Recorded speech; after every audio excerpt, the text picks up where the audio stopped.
Assalamualaikum warahmatullahi wabarakatuh. Saya dari kelompok 4 akan mempresentasikan tentang penyelesaian, perselisihan, dan pemisahan sumber daya manusia.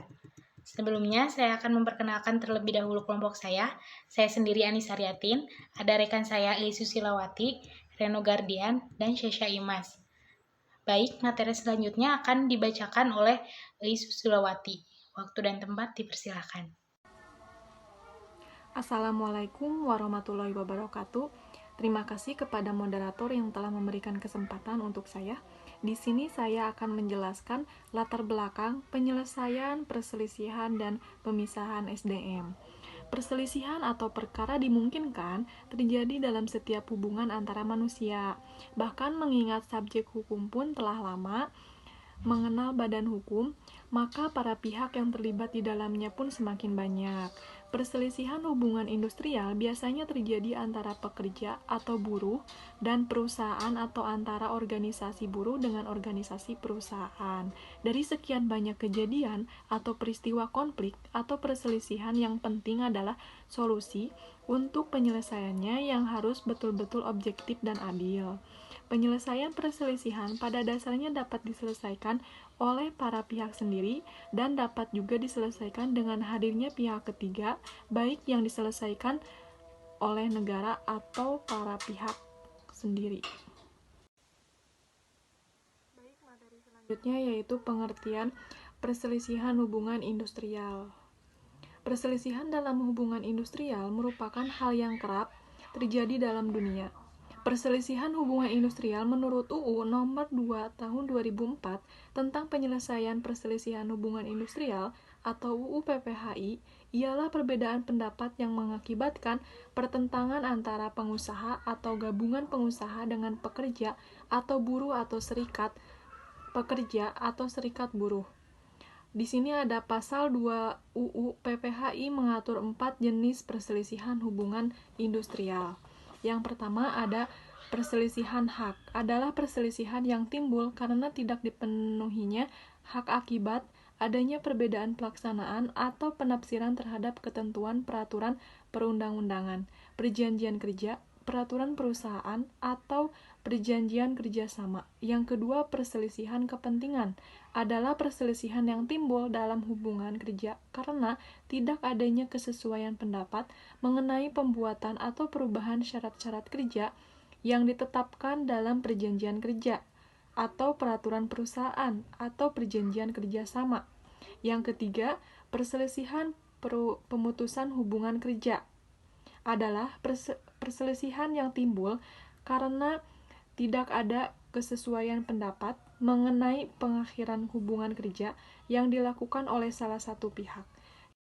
Saya akan menjelaskan cara menyelesaikan perselisihan hubungan industrial. Untuk menyelesaikan perselisihan di atas, terdapat beberapa cara yang dapat digunakan, yaitu yang pertama, perundingan biparti. Perundingan biparti adalah perundingan antar pekerja atau buruh atau serikat pekerja atau serikat buruh dengan pengusaha untuk menyelesaikan perselisihan hubungan industrial. Semua jenis perselisihan hubungan industrial wajib terlebih dahulu diupayakan menyelesaikannya melalui perundingan biparti secara musyawarah untuk mencapai mufakat. Yang kedua, mediasi. Mediasi adalah lembaga penyelesaian perselisihan hak, perselisihan kepentingan, perselisihan pemutusan hubungan kerja, dan perselisihan antar serikat pekerja atau serikat buruh. Hanya dalam satu perusahaan melalui musyawarah yang ditengahi oleh seseorang atau lebih mediator yang netral. Yang ketiga, konsiliasi. Konsiliasi adalah penyelesaian perselisihan kepentingan, perselisihan pemutusan hubungan kerja atau perselisihan antar serikat pekerja atau serikat buruh hanya dalam satu perusahaan melalui musyawarah yang ditengahi oleh seorang atau lebih konsiliator yang netral. Yang keempat, arbitras. Arbitras adalah penyelesaian suatu perselisihan kepentingan dan perselisihan antar serikat pekerja atau serikat buruh hanya dalam satu perusahaan. Di luar pengadilan hubungan industrial melalui kesepakatan tertulis dari para pihak yang berselisih untuk menyerahkan penyelesaian perselisihan kepada arbiter yang putusannya mengikat para pihak dan bersifat final. Yang kelima yaitu pengadilan hubungan industrial. Pengadilan hubungan industrial adalah pengadilan khusus yang dibentuk di lingkungan pengadilan negeri yang berwenang memeriksa, mengadili, dan memberi keputusan terhadap perselisihan hubungan industrial. Sekian dan terima kasih. Saya Reno Gardian akan menjelaskan jenis-jenis perselisihan hubungan industrial.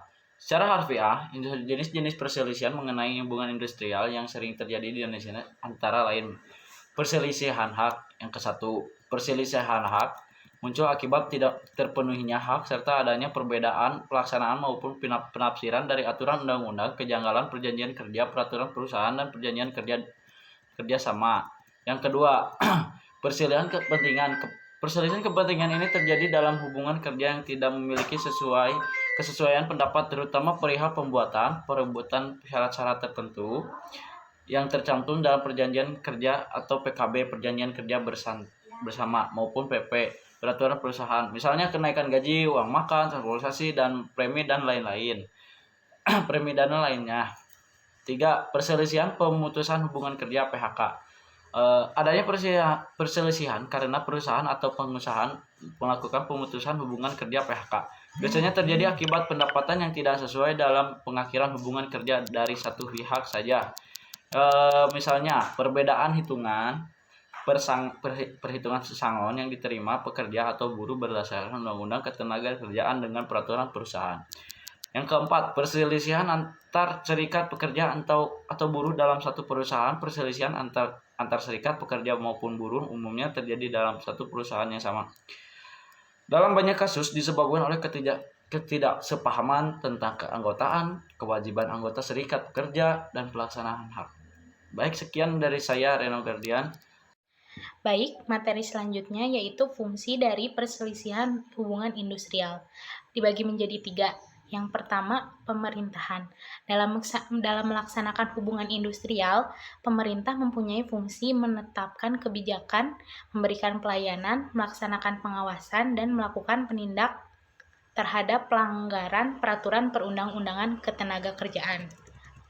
Yang kedua, pekerja atau buruh dan serikat pekerja. Dalam melaksanakan hubungan industrial, pekerja atau buruh dan serikat pekerja atau serikat buruhnya mempunyai fungsi menjalankan pekerjaan sesuai dengan kewajibannya, menjaga ketertiban demi kelangsungan produksi, menyalurkan aspirasi secara demokratis, mengembangkan keterampilan dan keahliannya, serta ikut memajukan perusahaan dan memperjuangkan kesejahteraan anggota beserta keluarganya. Selanjutnya, pengusaha.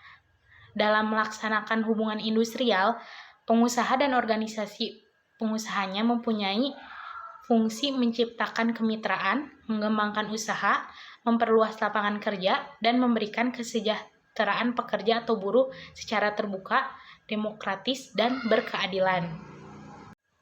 Baik, selanjutnya kesimpulan. Jadi penyelesaian perselisihan hubungan industrial dalam kaitannya dengan hukum perburuhan dapat dilakukan dengan berbagai cara, yakni baik menggunakan penyelesaian di dalam maupun di luar persidangan. Penyelesaian di tingkat biparti lebih efektif dibandingkan penyelesaian permasalahan di tingkat perselisihan.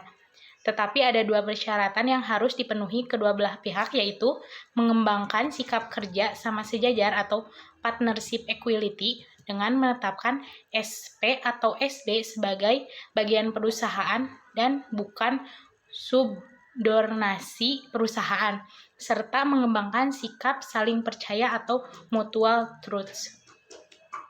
Baik, cukup sekian materi yang dapat saya jelaskan. Mohon maaf jika ada salah pengucapan dan kata yang kurang dimengerti. Wassalamualaikum warahmatullahi wabarakatuh.